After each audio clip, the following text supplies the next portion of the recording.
Bonjour Shavuatov. Nous sommes voilà dans la dernière ligne droite avant Rosh Hashanah. Shabbat Parashat Nitzavim, dimanche soir, lundi, mardi, Rosh Hashanah. La mitzvah la plus importante à Rosh Hashanah, c'est d'écouter le shofar, évidemment. Messieurs, mesdames, enfants, nourrissons. Le rabbi insiste beaucoup qu'on aille sonner le shofar à des personnes âgées, des personnes qui sont hospitalisées, à des personnes qui ne peuvent pas se déplacer. Donc on fera le maximum pour leur faire écouter le shofar. Il y avait une fois un juif qui est venu passer, qui était à Bangkok pour Rosh Hashanah. Il était invité chez le Shaliach à Bangkok, le soir du Seder de Rosh Hashanah.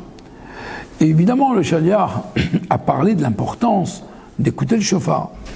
Mais bon, le couple, qui était un couple israélien, ils se sont parlé, ils ont dit, en Israël, on n'a pas écouté le shofar, c'est pas à Bangkok qu'on va écouter le shofar. Le fameux dimanche matin, le fameux dimanche, le fameux jour de Rosh Hashanah, ils ne sont pas venus à la synagogue.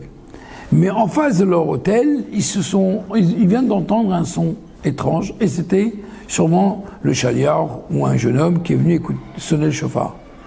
Ils se sont dit, écoutez, la femme, elle a dit à son mari, à la synagogue, on n'a pas été pour le shofar il est venu à nous, viens, on va descendre, on va écouter le shofar. Et à ce moment-là, la femme a versé des larmes, et elle voit également son mari verser des larmes. À la fin des fêtes, le couple appelle le Shaliach, il lui demande, je voudrais m'entretenir avec vous. Quelle est la raison que ce shofar nous touche tellement?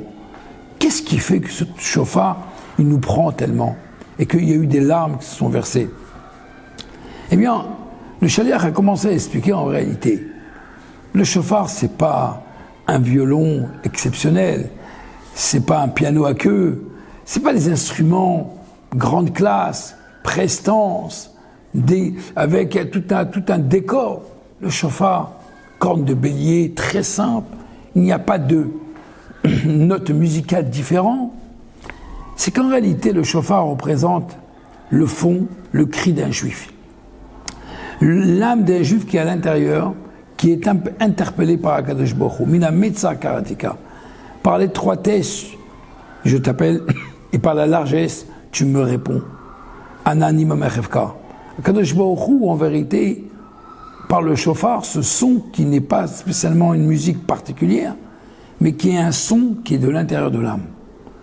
Ce qui est le plus important au Rosh Hashanah, et ce qui est important chez un juif, ce n'est pas tout le contour, c'est l'essentiel, c'est la pureté, c'est la simplicité.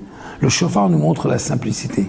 C'est ce que Dieu recherche, être simple. La simplicité, c'est ne pas faire des choses dans un but de vouloir montrer ce qu'on fait, mais c'est de faire des choses parce que les choses sont nécessaires. Les choses sont importantes pour apporter du bien à autrui. C'est ce qui est toujours l'enseignement. Ce Shabbat, nous allons lire la paracha Nitzavim. Atem Nitzavim Ayom. Ayom, aujourd'hui, vous vous tenez aujourd'hui. Rachid dit Ayom. Ayom veut dire ici Rosh Hashanah. Aujourd'hui, c'est Rosh Hashanah.